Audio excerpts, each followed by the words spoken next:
예, 안녕하십니까. 전력거래소 수국계획팀 정창현 차장입니다.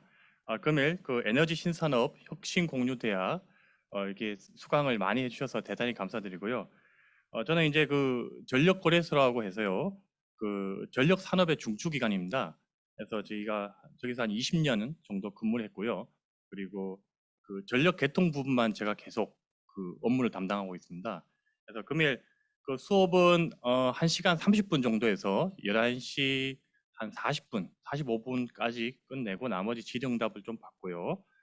제가 이제 교환 같은 경우는 이제 100장이 넘습니다. 그래서 교환을 왜 이렇게 많이 작성 뭐 해주셨나 이럴 수 있는데 저는 이제 그 강의 스타일이 이제 강사분마다 좀 다르신데 저는 최대한 많은 내용을 PPT에 넣습니다. 그래서 넣어서 나중에라도 찾아보실 수 있게 그리고 궁금하실 때 찾아보실 수 있게 그리고 대신 내용은 핵심적인 내용만 좀 스피디하게 진행을 합니다.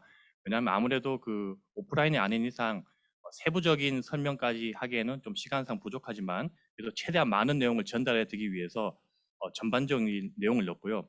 본 그 교환의 난이도는 일단은 비전공 학생분들의 눈높이에 맞춰서 최대한 쉽게 작성을 했는데요. 다만 이 과정의 특성상 실무라는 단어가 들어가기 때문에 실무적인 내용을 좀 넣었습니다. 이런 얘기는 이제 저희 전문 기관에서만 해당되는 기업에서만 알 수 있는 거고요. 그래서 본 강의에서만 들으실 수 있는 내용으로 실무적인 내용을 조금 넣었기 때문에 그 부분이 조금 어렵다고 생각하시더라도 최대한 제가 쉽게 설명드리고 추후에 이제 그 제 죄송합니다. 교환을 보시면 죄송합니다. 제 연락처가 있는데요. 제 연락처로 언제든지 문의를 주시면은 관련된 설명이나 뭐 자료를 송부하도록 하겠습니다. 그래서 오늘은 전반적인 그 전력 계통이 어떻게 운영되는지 이런 개념을 잡는데 주력하도록 하겠습니다. 먼저 목차를 보겠습니다. 자, 목차입니다. 크게 네 가지 파트가 있는데요. 기본적으로 이제 기본 이론과 현황은 간단하게 이제 소개를 드리고요. 주 내용은 2번하고 3번, 현재 이제 전력 산업의 구조와 개통의 운영, 그리고 그 탄소 중립 내용이고요. 마지막에 이제 미래의 전력 산업이 어떻게 될 것인지, 그리고 대부분 대학생이신 여러분들의 그런 그 취업이나 또는 진로 등에 대해서 또는 정보 취득이 어떻게 하면 좋은지 간단한 팁을 소개해드리고 마지막에 기관 소개를 간단하게 드리도록 하겠습니다. 자, 첫 번째 죄송합니다. 전력 분야 기본 이론과 전력 개통 현황입니다. 자, 전기의 발생입니다. 자, 전기의 발생은 패러데이, 렌츠 한번 들어보셨을 거예요. 중고등학교 때 배우시고. 근데 이전에 이제 뭐 전기는 도대체 언제 발견된 건가요? 발명된 건가요? 참 헷갈리시죠?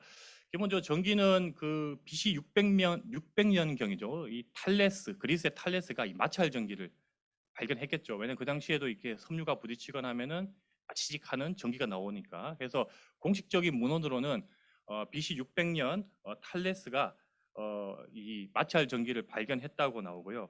그러면은 패러데이의 전자기 유도 법칙에 의해서 실제적으로 우리가 쓰고 있는 이런 발전의 그런 또는 전동기, 모터의 기본 원리가 시작이 되었는데 이 패러데이는 도대체 어떻게 했는가?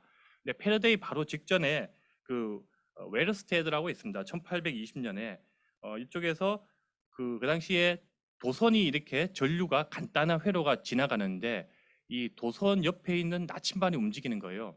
그 나침반이 움직이는 것을 보고 뭔가 자기장에 뭔가 영향이 있지 않을까 하는 것을 발견했습니다.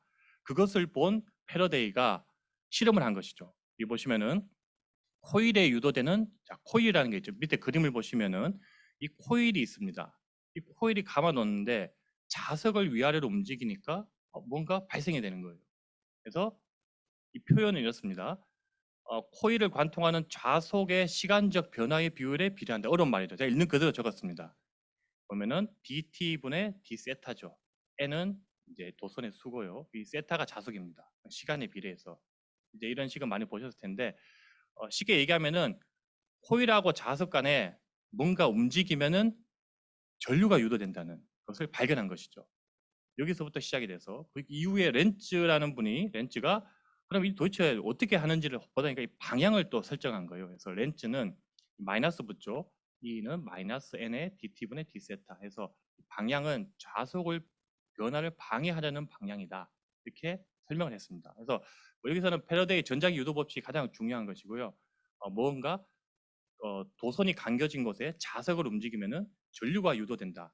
그래서 전자기 유도 법칙이라는 표현을 썼습니다. 다음 장입니다. 자, 지금 발전기 원리로 이제 들어가는데요. 자, 발전기는 플레밍도 들어보셨을 거예요. 플레밍의 오른손 법칙, 왼손 법칙 이렇게 손가락 3개 나오죠. 여기 보면은 많이 외웠을 거예요. 뭐 FIB 힘, 자기장, 전류 해서 나왔을 텐데 왜 이걸 왜 하느냐? 이제 패러데이부터 이제 출발이 되는데요. 여기서는 이제 그 자기장이 방향이 결정되고 도선의 방향이 정해지면 도대체 전류는 어느 방향으로 될 것인가? 전류는 또 방향성이 중요하잖아요. 이것을 전류의 방향성을 찾는 방법이 이 플레밍의 오른손 법칙입니다. 왼손 법칙은 모터에 적용하고 있고요. 그래서 그 우리가 운동 에너지를 전기 에너지로 바꾸는 게 발전기잖아요. 모터가 회전하면서 여기 전기를 생산하는 겁니다. 뒷부분에 제가 이제 발전기 설명 많이 할 텐데 이 발전기의 기본 원리가 물을 끓여서 스팀으로 모터를 돌려서 전기를 생산하는 겁니다. 즉 나중에 발전기까지 전동기 발전기로 해서 발전기에서 전기 생산하는 것이 기본 개념이거든요. 자, 그럼 뭐가 나와야 되나? 회전기. 회전이면은 주파수가 나옵니다. 즉 우리가 말하는 60Hz 많이 들어보셨을 거예요. 우리나라는 60Hz. 자, 전기의 품질은 전압과 주파수가 있습니다. 가장 중요하죠. 특히 전압 같은 경우에는 우리가 쓰고 있는 가정에 우리 컴퓨터 같은데 전압이 갑자기 낮거나 하면은 컴퓨터가 뭔가 화면이 느려지고 화면이 이제 어두워지고 꺼질 수 있는 거죠. 그리고 우리가 반도체 찍어내는 월페이퍼 같은 일정한 속도로 움직이는 기계는 전압이 일정해야 됩니다. 그래야지 같은 속도로 나오고요. 그럼 주파수는 어디에 중요하나? 주파수는 기본적으로 우리 전력 수요와 공급이 일치하는지를 확인하는 지표입니다. 즉 모든 발전기는 뒤에 설명 바로 이렇게 나오게 동기 발전기인데요. 같은 속도로 돌아가고 있습니다. 우리가 알고 있는 뭐 분단 복합 발전소 그리고 뭐 태안에 있는 화력 발전소에 있는 그 모터가 이 발전기가 똑같은 속도로 1초에 60번을 회전을 하고 있어요. 그런데 이게 조금씩 바뀌어요. 똑같은 속도로 유지 안 됩니다. 즉 사람들이 전력 수요가 많아지면은 속도가 느려지고요. 쉽게 얘기하면 우리가 모터가 돌아갈 때 돌고 있는데 손으로 살짝 잡는 거예요. 그럼 속도가 느려지죠. 손으로 잡는다는 것은 수요가 많아진다는 부하가 걸린다는 뜻이죠. 그럼 속도가 느려집니다. 그럼 주파수는 60Hz가 아니고 59.98, 97 이렇게 떨어집니다. 그러면 속도를 다시 올려줘야 돼요. 그러면은 더 많은 연료를 떼서 속도를 높여야 되죠. 또 반대로 수요가 적어지면 주파수는 위로 올라갑니다. 그러면은 속도를 좀 낮춰야 되는 거고요. 그래서 이 주파수란 개념은 발전기가 돌아가는 속도고요. 우리나라는 60Hz고요. 전 세계 85%는 한 50Hz 정도 쓰고 있습니다. 기원은 이제 에디슨 뭐 그쯤부터 이런 그 전기의 기원부터 왜 60Hz나 50Hz나 이게 기원이 올라가는데 우리나라는 60Hz고요. 자, 삼상 동기 발전기입니다. 자, 징조 발전기가 있고 뭐 단상도 있고 종류가 많습니다. 근데 일단은 뭐 삼상 동기 발전기 정도만은 상식적으로 알고 계시면 됩니다. 자, 삼상은 A, B, C상이 있구나. 동기 발전기는 같은 속도로 돌아가는 60Hz로 돌아가는 발전기들이 있구나. 이 발전기들은 큰 발전소들이 있구나. 이렇게 아시면 됩니다. 여기는 코일이 A, B, C상이 있는데요. 아까 말씀드렸다시피 자석이 감겨 있는 전선에 자석이 회전하면은 전기가 유도된다 그랬죠. 요 밑에 그림 보시면은 바로 그것입니다. 여기 보시면은 요 중간에 있는 게 자석이에요. 자석이 돌아가고 이 고정자라고 하는데 고정자에 코일을 감아 놓은 거예요. A, B, C상으로.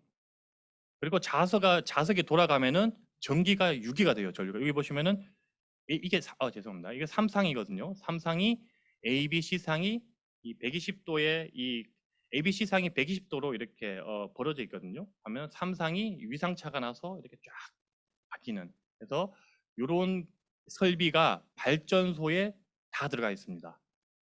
그죠? 뭐 신재생 발전기는 빼고요. 일반적인 화력 발전소에 대부분 들어가 있습니다. 여기 그림이 뒷부분에 이제 설명을 보시면 조금 더 이해를 하실 겁니다. 자, 기본 용어는 간단히 넘어가겠습니다. 자, 전류, 전압, 전력. 자, 전하가 이동한다. 이게 중고등학교 때 배우신 거고요. 자, 전압은 위아래 차이이다. 자, 전자의 속력이다. 전압에 따라서 우리가 나중에 나오겠지만 15만 4천 볼트, 34만 5천 볼트, 70만 5천 볼트가 이 송전 전압이거든요. 이 전압을 보내기 위해서는 높은 전압이 더 멀리 보내는 거죠. 압이 더 크기 때문에. 자, 전력은 뭐냐? 뒤에 이제 전력 산업, 전력, 전기. 자, 전기와 전압, 전력이 좀 헷갈릴 수가 있는데 일단 저희 업계에서는 다 전력이라는 표현을 씁니다. 뭐 전기 공급은 일반 소비자의 배전 단위에서 많이 쓰긴 하는데 저희는 일단 전력이라는 단위를 쓰고요. P, VI, 유효전력, 무효전력, 역률 많이 들어보셨을 겁니다. 근데 뭐 쉽게 설명하면은 유효 전력은 실제 우리가 쓰는 전력이고요. 무효 전력은 뭐 쓰이진 않지만은 도움이 되는 자기장을 형성하는 이런 게 있고요. 역률은 상당히 또 중요한 개념인데 우리가 전기를 공급하면은 100%다 쓰는 게 아니에요. 뭔가 무효 전력으로 낭비되는 게 조금 있습니다. 그래서 역률이 좋은 기기를 써야 된다 이런 얘기 들어보셨을 거예요. 우리 그 가전제품이나 뭘 보면 뒤에 역률이 표시가 되어 있습니다. 95%, 93%, 98%. 그래서 역률이 좋은 제품은 정부에서 보조금도 더 많이 주고요. 그만큼 100을 보내면 최대한 100을 쓸 수 있도록 하는 효율이 역률입니다. 자, P 이퀄 VI 이렇게 기본적으로 식을 아실 거고요. 중요한 개념이 나오는데요. 자, 이 전력 산업이 특히나 어려운 점이 여러분들이 이제 비전공자분도 아시겠지만 나중에 이런 전력 산업 쪽에 아마 연관되는 분야가 오시는 분도 있으실 텐데 이 전기, 전력의 특성은 기본적으로 생산과 소비의 동시가 이루어지는 상당히 어려운 분야입니다. 즉 사람들이 지금 전력을 100을 사용하면은 100을 최대한 맞게 공급을 해야 돼요. 100 갑자기 105를 썼다. 105를 맞춰야 됩니다. 안 받치면 어떻게 되냐? 수요가 100인데 공급이 50, 60이면 어떻게 됩니까? 나중에 발전 전력이 부족하니까 정전이 발생하겠죠. 또 반대로 그럼 더 많이 공급하면 안 돼요. 수요는 100인데 200을 공급했다. 이러면 어떻게 됩니까? 앞서 말씀드린 동기 발전기의 주파수가 너무 이 속도가 빨라져 버려서 발전기들이 트립이 고장이 나버립니다. 그러면 전력 공급이 또 부족해지는 이런 문제가 있습니다. 뒷부분에 이제 좀 더 자세히 설명드릴 거고요. 두 번째, 저장이 어렵습니다. 아니 배터리 있지 않습니까? 작은 배터리 개념이 아니고 우리가 쓰고 있는 전력의 단위는 뭐 메가와트 단위로 뭐 100만 킬로와트 또는 뭐 1000메가와트 이렇게 표현을 하는데 얘 감이 잘 안 오실 텐데 우리 가정집에 한 달에 우리 보통 그 전기요금 고지서 보시면 한 달에 뭐 320, 350 킬로와트 아워 쓰는데 이게 한 3만 5천, 4만 원 정도 나오는데요.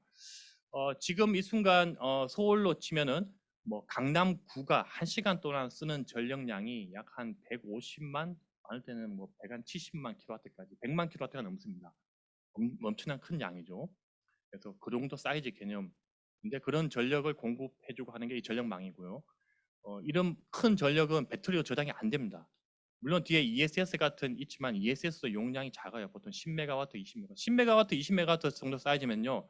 우리 보통 그 시골에 있는 동네 주민 한 2,000명, 3,000명 정도 되는 동네에 쓰는 사이즈가 한 보통 10에서 20메가와트 정도라고 보시면 되고요. 다음 빛의 속도로 빠름. 이런 얘기를 들어보셨죠? 전기는 빛의 속도가 아닌가? 이게 참 그 빛의 속도는 아닙니다. 실제로는 약간 늦어요. 빛의 속도는. 근데 그만큼 빠르다는 의미인데요. 제가 밑에 보시면은 예를 들어놨어요. 자, 빛의 속도가 이제 미터 퍼 세컨에 이제 30만 킬로미터죠. 1초에. 자, 그러면 지금 정전 나서 서울에서 한 300km 떨어진 뭐 대구 정도에 있는 발전소에서 전기를 탁 공급했어요. 그럼 서울에 있는 우리 집에 얼마 만에 전기가 공급될 것인가? 계산해 보면은 빛의 속도로 하면은 30만 킬로미터를 300km를 30만 킬로미터 나누면은 0.001초 정도 나오겠죠. 얘는 이제 그 제가 30km인데 300km면은 10의 마이너스 3승 0.001초 만에 전기가 공급된다. 이렇게 뭐 생각하셔도 뭐 무리가 없을 것 같고요. 그만큼 빠릅니다. 그러니까 빨랐으면 좋은 게 아니냐. 문제는 이만큼 빠르기 때문에 예를 들어서 우리가 서울에 있는데 강원도나 또는 충청도에서 발전기가 고장나서 정전이 났어요. 서울까지 몇 초 만에 파급이 됩니다. 즉 서울에 있는 고장이 부산까지 가고요. 그만큼 전국이 다 이 환상망으로 연결되어 있기 때문에 그러면 망을 끊으면 되지 않나요? 그러면 이제 뭐 분산 전행 개념으로 가는데 각자 고유의 자기 지역을 다 전력 공급을 해야 되죠. 그렇게 하기에는 이 비용도 너무 많이 들고 하기 때문에 그래서 다시 정리하면은 생산과 소비가 동시에 발생하고 저장이 어렵고 빛의 속도 빠르다는 게 전력의 가장 큰 특징입니다. 다음 장입니다. 자, 전력계통의 구성입니다. 자, 전력계통의 구성은 기본적으로 발전, 송전, 변전, 배전, 판매 요 개념을 항상 가지고 계셔야 되고요. 자, 발전에서는 기본적으로 전력 생산은 약 한 2만 볼트 정도로 전력 생산하면은 멀리 보내기 위해서는 승합을 해야 되죠. 그래서 우리가 변전소가 있는 겁니다. 우리나라의 송변전망은 76만, 34만 5천, 15만 4천 볼트 케이블화 표현하는데요. 배전은 우리가 229, 22,900 볼트 라인을 통해서 우리가 소비자한테 우리 아파트 지하 가면 변전소 있죠. 변전실에 보통 공급되는 거는 뭐 몇천 볼트 정도 들어와서 우리 가정집에는 220 볼트로 들어오는 구조입니다. 그래서 전체가 이루어지는 시스템이고요. 자, 발전 설비 한번 쭉 설명드리겠습니다. 자, 발전 설비는 뭐 화력, 원자력, 수력, 양수, 신재생이 거의 구분되고요. 자, 화력 발전입니다. 자, 화력 발전은 뭐 석탄 발전, 화력 발전 이렇게 헷갈리실 수 있는데, 자, 화력 발전은 불화자를 써서 불을 태워서 스팀을 끓인 겁니다. 자, 유연탄, 석탄을 떼어서 LNG를 태워서 그래요. 기름을 떼어서 이렇게 보시면 되고요. 우리나라에 들어오는 유연탄은 대부분 해외에서 수입하고 있습니다. 그리고 우리나라도 석탄을 만들어요. 강원도 가시면은 탄광이 옛날에 있었죠. 지금도 있습니다. 그래서 강원 지역에 있는 우리는 무연탄입니다. 무연탄을 동해화력발전소가 사용하고 있고요. 아무래도 해외에 있는 유연탄보다는 약간 품질이 약간 떨어지긴 하는데 우리 국내 전력 산업, 석탄 산업을 보호하기 위해서 의무적으로 사용하고 있습니다. 자, 화력 발전은 기력, 즉 전기를 이용하는 것, 그리고 복합 발전은 제가 설명드렸지만은 바로 연료와 이걸 태워버립니다. 즉 화력 발전은 이 석탄 발전소는 기본적으로 석탄이나 유류 발전소는 연료를 태워서 물을 끓입니다. 끓인 물에서 나오는 스팀을 얇은 관으로 넣어서 이 터빈, 전동기에 있는 프로펠러를 쳐서 돌려서 전기를 생산하는 거고요. 복합 발전은 이 뒤에 그림 나오겠지만 이 가스 터빈에다가 직접 거기에 연료랑 불을 분사해서 돌려버립니다. 더 직접 다이렉트로 하는 거고요. 열병합 발전도 비슷한 원리고요. 자, 첫 번째 석탄 발전소입니다. 우리나라는 석탄 발전기가 57기가 있습니다. 큰 발전소들이 기본적으로 수증기로 터빈을 회전하고요. 용량이 상당히 큽니다. 지금도 좀 주력 전원 중에 하나이긴 한데요. 밑에 그림을 보시면은 석탄 화력 발전소 전경이 나와 있습니다. 상당히 크죠. 실제 가면 어마어마하게 큽니다. 여기에 보령 화력 발전 단지 영흥 화력이 있는데 뭐 보령 같이만 해도 여기에 굴뚝이 하나, 둘, 셋, 넷, 다섯, 10개가 있는데요. 이런 500메가와트 또는 1000메가와트짜리 발전소가 합쳐서 10기가 있습니다. 여기에는 근무자들이 2000명, 3000명씩 근무하고요. 보령 화력이 한국 중부 발전이고요. 영흥 화력 발전 단지도 이건 하나 용량이 600메가와트가 800메가와트가 넘습니다. 그래서 여기는 한국 남동 발전이 운영을 하고 있고요. 여기 보시면은 여기 그림 나오는데 좀 복잡하죠. 간단히 설명드리면은 이 원리는 그래도 중요하니까 여기가 가장 중요하죠. 보일러. 자, 보일러 실제 가면요, 이 보일러가 공중에 떠 있어요. 어마어마하게 큰 설비가. 나중에 발전소 견학 가실 일이 있게 되면 한번 보실 텐데요.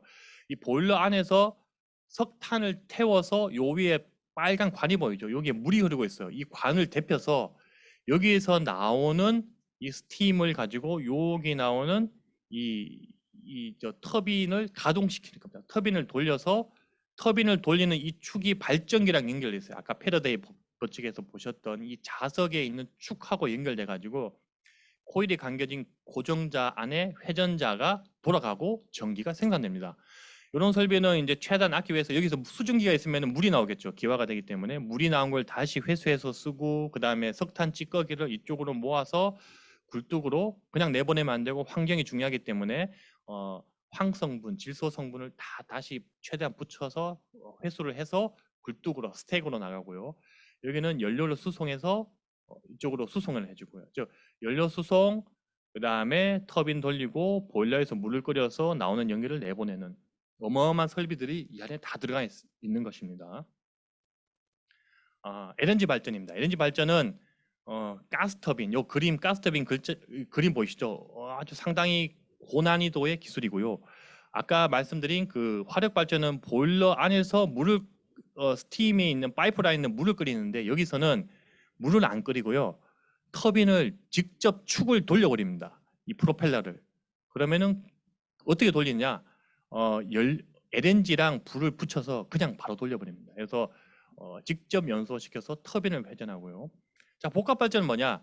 이것만 돌리기에는 뭔가 어마어마한 열이 나오겠죠. 이 열을 다시 회수해서, 그러니까 배열 회수 보일러라고 그러는데요. HRSG랍니다. 그래서 HRSG가 어떤 거냐? 자, 기본적으로 여기가 이제 여기가 스팀 터빈이 요게 HRSG인데요. 여기 보시면은 가스 터빈 여기 보이죠? 가스 터빈을 연료 LNG랑 직접 태워서 구동시켜서 전기 생산하고요. 여기에서 나오는 여기 스택에 가기 직전에 열을 다시 끌어와 가지고 다시 터빈을 하나 더 돌려요. 그러면은 ST 이게 스팀 터빈이라고 그러는데 GT, ST 이런 용어가 있습니다. 그래서 가스 터빈, 스팀 터빈을 붙여서 요걸 해서 복합 발전이라고 합니다. 컴바인드 사이클. 그래서 복합 발전. 우리 수도권 주변에 뭐 서울 기준하면 분당 복합, 일산 복합 화력 발전소, 서울 복합 화력 발전소, 뭐 세종 복합 화력 발전소, 부산 복합 화력 발전소, 보령 복합 화력 발전소 이런 단어를 쓰고 있습니다. 자, 원자력 발전입니다. 뭐 관심 많으시겠지만 원자력 발전 상당히 관심 많습니다. 자, 원자력 발전은 기본적으로 핵 분열의 원리를 이용하죠. 자, 핵분열 우라늄 많이 들어보셨을 거예요. 우라늄 같은 경우에는 기본적으로 우리가 235를 쓰는데 우라늄의 핵반응, 즉 그 핵반응 일으키려면 중성자가 있어야겠죠. 중성자를 부딪혀서 핵분열을 일으키면은 그 분열이 다시 또 중성자를 부딪혀서 무한하게 이제 핵분열을 일으키고 그 무한히 분열하면은 폭발하겠죠. 그것을 이제 감속하는 감속제가 뭐 붕소 같은 이런 그 카드뮴을 이용해서 속도를 조정하는 이런 개념이고요. 원자력 발전소 쉽게 얘기하면은 핵 분열에서 나오는 에너지로 물을 끓이는 겁니다. 즉 스팀에 있는 스팀을 만들어서 터빈을 돌리는 이 석탄 화력 발전소랑 똑같다고 보시면 됩니다. 원료만 다릅니다. 여기 보시면은 감속제 핵 분열을 이게 조절하는 게 상당히 중요하죠. 그래서 여기면은 이제 물에다 담가 놓습니다. 그래서 뭐 경수냐, 중수냐, 라이트 워터나 그러면은 우리나라는 대부분 다 경수형을 쓰고 있고요. 좀 오래된 발전소의 월성 같은 경우에는 중수형을 쓰고 있습니다. 자, APR 1400 한 번씩 보셨을 거예요. 나중에 이제 뭐 시사상식이나 이런 데 보시면은 뭐 OPR, APR 1400 우리나라 표준 원전 이런 단어를 보실 수가 있는데 APR이 이제 Advanced Power Reactor입니다. 그래서 1400은 1400메가와트급입니다. 그래서 요즘은 대부분 다 이런 1400메가와트급 발전소를 건설하고 있고요. 우리나라가 전 세계 원전 기술에 상당히 높은 기술을 하고 있는 국가고요. 저희가 수출까지 하죠. 근데 이제 신고리 3, 4억이나 이런 1400메가와트급이고 그 전까지는 전부 다 OPR이라고 해서 옵티마이즈드 파워 리액터에서 1000메가와트급 옛날에 이제 발전소를 다 지었는데 이제는 1400메가와트급이고요. 저희가 UAE의 아랍에미레이트에 건설하고 운영을 수출하고 있습니다. 원전은 우리나라에 24기가 있고요. 자, 이런 단어나 숫자를 제가 왜 자꾸 넣어드리냐? 자, 뒷부분에 설명을 드리겠지만은 나중에 이런 업계에 나오시거나 또는 취업을 하시거나 면접을 하시거나 일을 할 때 이런 단어나 고유명사가 상당히 중요합니다. 예를 들어서 그런 거죠. 뭐 면접 볼 때 저 이제 면접위원이기도 합니다. 해서 저희 회사 이제 오신 직원분들의 뭐 면접도 제가 많이 보고 있는데 보면은 이제 제가 이제 자기소개서도 제가 많이 읽습니다. 뭐 면접도 하다 보면은 뭔가 그 회사에 대해서 많이 조사를 하시지만 실제 이제 현장에서 저희가 두드러지시는 분들은 이런 업계의 고유한 명사, 예를 들어 그런 거죠. 뭐 한국수력원자력에 제가 지원하면서 한국수력원자력은 APR 1400메가와트급의 신고리 3, 4호기를 통해서 총 24기의 발전소를 운영하는데 아라메이트 UAE의 바카라 원전을 수출함에 있어서 뭐 최근에 2022년 뭐 6월에 어떤 일이 있었고 이런 식으로 설명하면은 APR 1400 UAE 24기 23.25 기가와트를 운영 중이시며 이런 단어 쓰는 자체가 그 회사의 정확한 정보를 파악하고 있다는 노하우인 거죠. 다른 사람하고 차별이 된 거예요. 다른 분들은 그냥 한국수력 원자력은 또는 전력거래소는 우리나라 원자력 발전소도 운영하는데요. 원자력 발전소는 되게 큰 발전소고요. 이런 거랑 천지 차이 나는 거죠. 그래서 이런 저희가 자료 주는 것들을 물론 힘드시겠지만 뭐 취업을 준비하시든 뭔가 이쪽 분야에 공부를 하시고 할 때 이런 단어나 고유 명사를 쓰는 것은 상당히 중요합니다. 왜냐하면 저희 업계에 있는 분들은 이런 단어를 쓰고 있기 때문에 그렇게 하지만 이해가 되고요. 이게 또 나름의 노하우죠. 뒷부분 한 설명을 드리도록 하겠습니다. 자, 수력 양수 발전입니다. 제가 좀 더 재밌는 분야로 왔고요. 자, 수력 발전소 수력 발전소의 뭐 서울은 8당, 이렇게 화천, 춘천, 어양, 청평 8당이 강원도부터 8당까지 내려오는 발전소의 순서예요. 저희는 다 외우고 있습니다. 용량까지 저희는 다 외우고 있고요. 왜냐하면 저희가 운영해야 되기 때문에 기본적으로 낙차를 이용해서 수차를 돌려서 전기 생산하는 거죠. 자, 터빈 돌리는 건 원리는 터빈 돌리는 건 다 똑같아요. 근데 터빈을 물 끓여서 프로펠러 돌리느냐, 물을 떨어뜨려서 수차를 돌리느냐 차이고요. 자, 수력발전 수료식, 댐식 이런 종류 있고 뭐 굳이 크게 중요한 건 아닙니다. 우리나라에서 제일 큰 수력 발전소는 소양강 충주 수력입니다. 한 개 호기가 100메가와트 사이즈고요. 물론 화력 발전보다는 작지만은 수력 중에서는 큽니다. 해외에는요, 수력 자원이 풍부한 저는 남미나 이런 데 가면은 수력 발전소 전체 용량이 1기가와트가 넘어갑니다. 엄청 크죠. 우리나라는 그렇게 크지는 않습니다. 물전이 많지는 않기 때문에. 자, 양수 발전소 들어는 보셨을 거예요. 중요한 단어입니다. 자, 양수, 물을 포올려 양수기 들어보셨죠? 자, 이 발전소는요, 흐르는 물을 막는 게 아니고요. 물을 상부에 하부에 물을 왔다 갔다 하면서 전기 생산하는 겁니다. 낙차를 이 산을 뚫어 가지고요. 물길을 만들어서 여기에다가 수차를 달아 가지고 전기 생산하고 그다음에 물 폴려요. 아니 그럼 물을 폴리면 전기를 사용하면은 이거 낭비 아닌가요? 아닙니다. 앞서 말씀드렸다시피 전기는 쓰는 것도 중요하지만 전기는 발전도 중요하지만은 전기 소비도 중요해요. 왜? 60Hz를 맞춰야 되기 때문에. 자, 지금 전력 사용량이 제가 갑자기 주파수 위로 올라가세요. 그럼 소비를 만들어야 되죠. 근데 전기 소비를 우리가 만들 수는 없잖아요. 그 만드는 자원 중에 하나가 양수 발전소예요. 여기서 전기를 사용하면요. 한 환기 호기당 약 한 320메가와트 정도가 한 뭐 1분 이내로 생성됩니다. 되게 중요한 자원이고 전 세계적으로 양수 발전소 거의 다 가지고 있어요. 상당히 중요한 자원이고요. 양수 발전은 여기 이제 구체적으로 그림 복잡하죠. 그냥 위에서 물이 내려와서 수차가 돌아가서 위에서 전기 생산하는구나. 요 물은 다시 위로 퍼올리는구나. 이렇게 보시면 됩니다. 이런 그림들은 이제 저희 쪽에서 이제 쓰는 그림이고요. 자, 재생에너지입니다. 관심 많습니다. 재생에너지, 신재생에너지. 다른 과목에서 들으셨겠지만은 재생에너지는 신에너지와 재생에너지의 합성된 말이죠. 자, 재생에너지의 종류는 태양광, 풍력 통해서 다양한 종류가 있고요. 뭐 해양 풍력, 해양도 조력, 파력이 있는데 되게 재밌는 분야고요. 조력 발전소는 시와호 조력 발전소가 있습니다. 저도 건설할 때 갔었는데 이게 양도 크고요. 그다음에 지금 울돌목이죠. 진도에도 지금 시험 운전하고 있고 또 건설할 예정입니다. 조류가 센데 조류가 물에 흐르는 걸로 수차를 돌리는 거예요. 이렇게 프로펠러를. 파력은 더 재밌는데 파력은 쉽게 얘기해서 이런 그 피스톤이 이렇게 주사기 같은 게 이렇게 돼 있는데 파도 칠 때마다 주사기가 이렇게 밀었다가 뺐다가 하는 이 공기 에어가 들어갔다 뺐다 하는 걸로 전기 생산해요. 되게 재밌죠. 유럽에선 이런 연구가 이미 10년, 20년 전부터 돼서 실제 운영하고 있어요. 파력 발전소도. 신에너지는 수소, 연료전지, 석탄가스와 이런 것도 IGCC라는 단어를 그냥 이런 게 있구나 정도만 보십시오. 그래서 뭐냐면은 석탄 떼우는 거 아닌가요? 아닙니다. 석탄에서 가스를 추출해 가지고요. 그 가스 가지고 하는 이런 복합 발전기입니다. 즉 가스를 LNG가 아니고요. 석탄에서 추출한다는 개념이고요. 오염 물질이 적다는 게 그리고 효율이 좋다는 게 장점입니다. 자, ESS 앞으로 많이 들으실 겁니다. 앞으로 전력 개통 그리고 전기차가 많아지고 하면서 ESS란 단어 또는 전기 저장 장치란 단어를 상당히 많이 들으실 거예요. 앞으로도 좀 활성화돼야 되는 부분인데요. 상당히 중요하고 유용한 분야입니다. 근데 뭐 언론 기사를 검색해 보시겠지만은 약간 이제 안전상의 이런 것도 좀 더 보강이 돼야 되는 문제도 있긴 한데 하지만 전 세계적으로 지금 발전하고 있는 분야고요. 전기를 저장하는 거죠. 대용량으로 저장합니다. 쉽게 배터리로 저장하는 게 지금 현재 가장 많고요. 전기차도 어차피 ESS의 한 개념이고요. 자, 그럼 그런 것도 있어요. 자, 전기차를 우리가 그 낮 시간 동안에 이제 운행을 안 할 때 전기차를 1000대를 어디다 모았어요. 그럼 전기차에 있는 배터리 전기 쓸 수 있겠지 않냐? 쓸 수 있습니다. 전기차에 있는 배터리를 동시에 모아갖고 전력 공급할 수도 있고요. 또는 전기차 충전을 어, 새벽에 엄청 많이 하면요 수요를 만들 수가 있어요.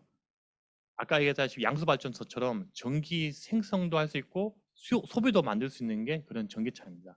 그 분야도 지금 전 세계적으로 또 우리나라도 스타트업도 지금 시작하고 있고요. 자, CAES 특이한 단어가 나왔습니다. 컴프레스드 에어인데요. 플라이 휠 특이합니다. 자, 컴프레스 에어는 우리나라는 현재 활성화되지 않은데요. 땅 속에다가 공기를 저장해요. 어떻게?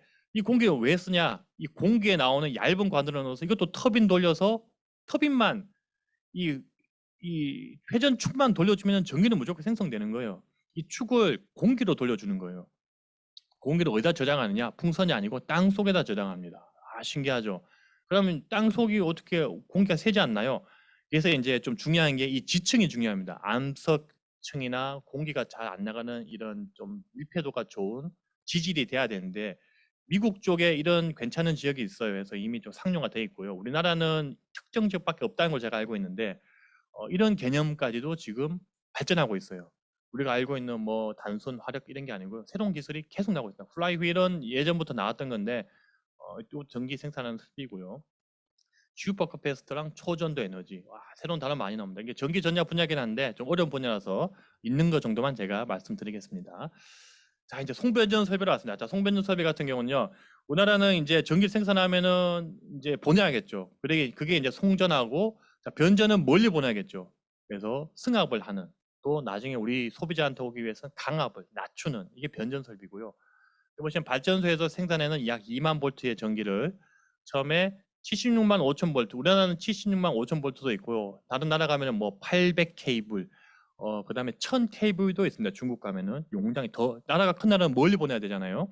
우리나라는 76만 5천 볼트로 전 세계적으로 상당히 큰 사이즈고요. 반드시 모든 76만 5천 볼트를 가는 건 아니고요. 34만 5천 볼트로도 가고 15만 4천 볼트로도 공급되는 데가 있습니다. 이건 한 예시고요. 요거를 다시 낮춰가지고 대용량 공장 같은 데 보내고 그다음 좀 더 낮춰가지고요. 작은 공장에 가고 아파트 같은 데는 이제 좀 더 낮춰서 뭐 대단위 발전소, 아파트나 이런 데는 더 낮춰서 22,900 같은 데 낮춰서 우리 가정집에는 220볼트 또는 좀 더 큰 사무실 오피스는 380볼트 들어가고요. 변압기 많이 들어보셨을 거예요. 변압기는 뭐 보실 일 많지는 않지만은 한 번씩 도심지 안에는 어디 이제 지중해 들어가니까 건물 안에 밀폐되어 있습니다. 하지만 외곽으로 나가시면은 변조소에 이 철탑 같은 거 이제 여행 갈 시간에 외곽 나가시면 철탑이나 이런 거 송전솔로 지나가는 걸 보시면은 어디로 다 집중이 돼요. 여기다 변전소로 가고요. 이게 변전소 전경이고요. 이게 철탑입니다. 요거는 영흥에 있는 해상 송전 탑입니다. 바다 위에다가 철탑을 건설하는 거죠. 이 철탑 한 기가 이 철탑 하나가 보통 몇십억을 해요. 하나 건설하는데 상당히 이제 돈도 많이 들고요. 도심지 안에는 지중으로 땅 밑으로 지나갑니다. 지중 전력고라 그래서 이런 지중 케이블로 전력을 수송합니다.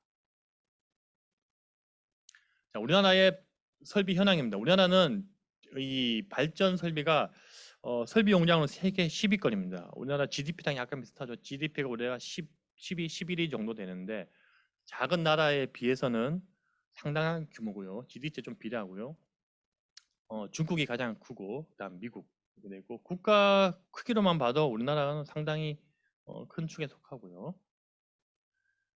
발전소 하나 복잡합니다. 자, 요거만 보시면 됩니다. 우리나라는 자, 발전소는요 기본적으로 이 해안가에 많이 위치하고 있습니다. 즉 왜냐 연료를 수송해야겠죠. 석탄 발전소는 대부분 다 배로 실어오고요. LNG도 LNG 선으로 실어옵니다. 그래서 연료 수송과 그 다음에 물을 어마어마하게 많이 소비합니다. 왜?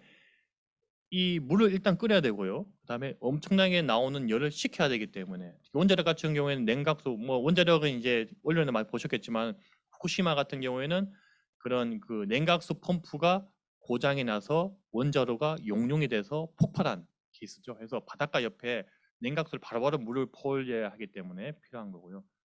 이건 초록색이 복합발전소인데요. 복합발전소는 그렇게 물을 많이 필요하지 않고 오염물질이 적기 때문에 대부분 이 도심지 인근에 위치하는 게 복합발전소고요. 수력발전소는 물 자원이 있는 곳. 그래서 원전 석탄발전소는 해안가. 우리나라는 약 134기가와트의 설비 용량 가지고 있고요.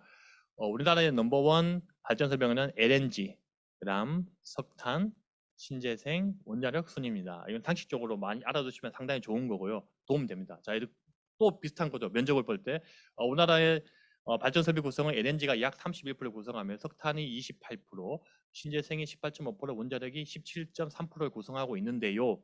이 멘트 하나 자체가 바로 달라지는 것입니다. 그래서 뭐 이런 우리나라 원자력 제일 많지 않나요? 석탄 많지 않나요? 아닙니다. 우리나라는 LNG. 이 비율이 나중에 말씀드리겠지만은 장기 전력 수급 계획하면 바뀌는 거예요. 이것이 탄소 중립할 때 나중에 보면은 비율이 다 바뀌는 거예요. 신재생이 점점 많아지고 석탄이 거의 없어지거나 LNG가 서서히 줄어들고 원자력은 유지되거나 조금 줄어들 이런 추세가 가겠죠. 유류는 거의 없어지겠고요. 이런 추세로 가겠죠. 그래서 이런 자료는 이제 단 데서 못 보실 거예요. 저희는 뭐 매주 뭐 업데이트를 하기 때문에 이건 1월 1일 기준으로 드렸고요. 현재 134.2기가와트고요. 우리나라 발전기는 10만 대가 넘습니다. 어마어마하게 많죠. 근데 그림이 이렇게 많지 않은데요. 이 10만 대는 대부분 다는 우리나라에서 중앙급전 발전기라고 해서 20메가와트 이상 큰 발전소는요. 약 410기가 정도가 있습니다. 400여 기. 나머지 10만 8,600여 기는 신재생에너지 발전기입니다. 재생에너지 발전. 즉 태양광 풍력 하나하나가 엄청나게 많습니다. 그래서 그렇게 해서 발전기가 많은 거고요. 송전솔로 전기가 지나가는 길입니다. 여기가 지금 다 그려진 게 아니고요.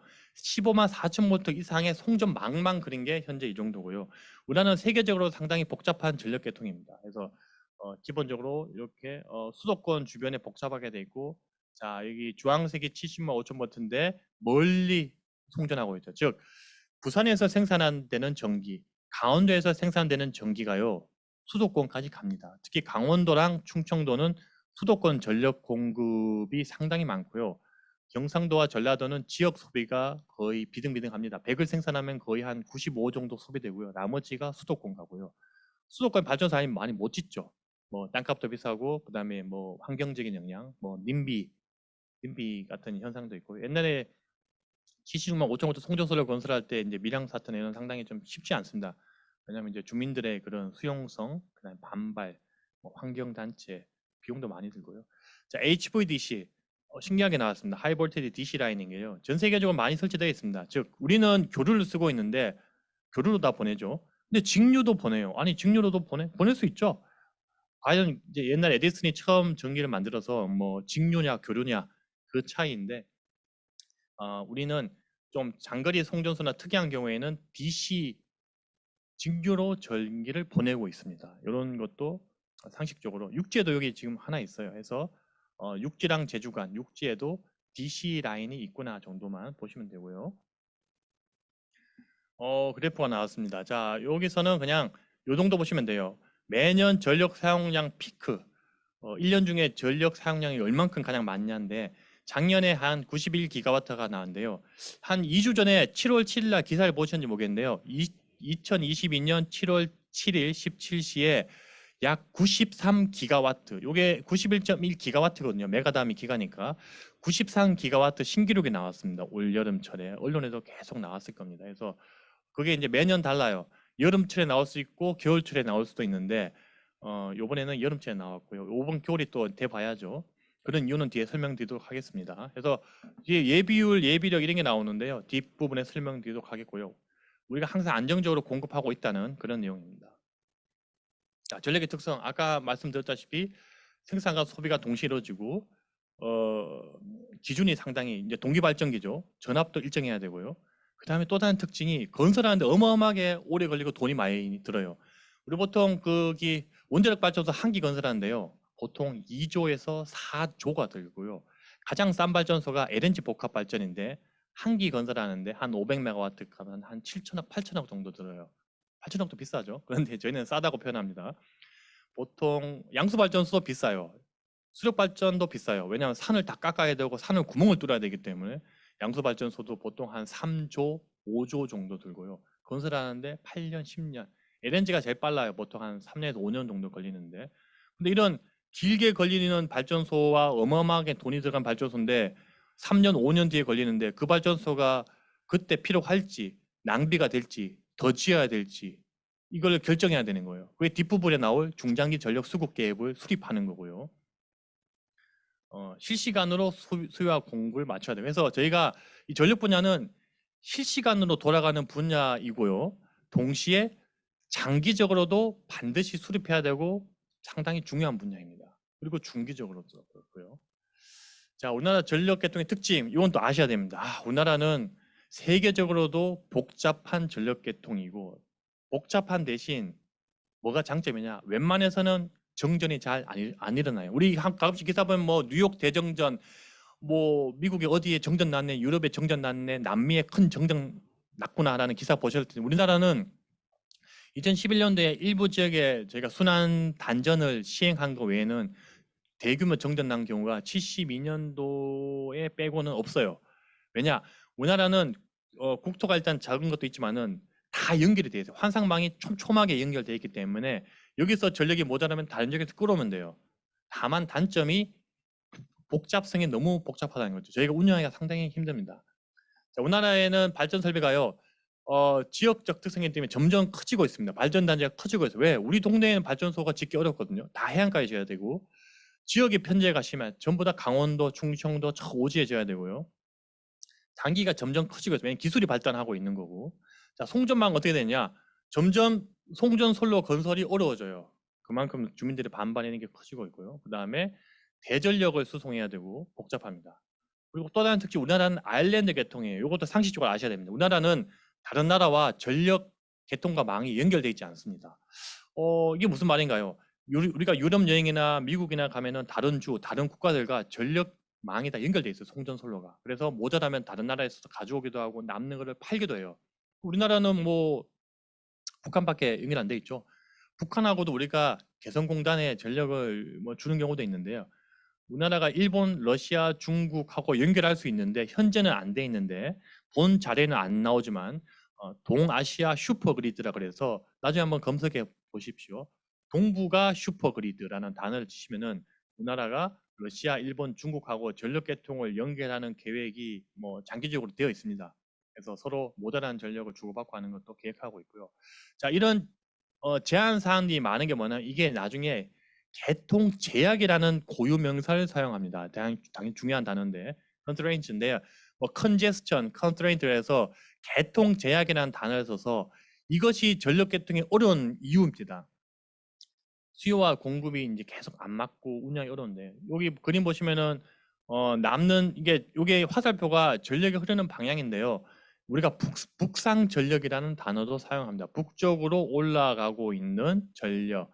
수도권이 우리나라 전체 전력의 약 40에서 45%를 쓰고 있고요. 지금 이 순간에도 생산되는 전력은 수도권에 발전기가 많이 없으니 타 지역에서 다 이쪽으로 올라가고 있습니다. 그래서 북상 전력, 개통 제약 이런 단어가 다 고유명사고요.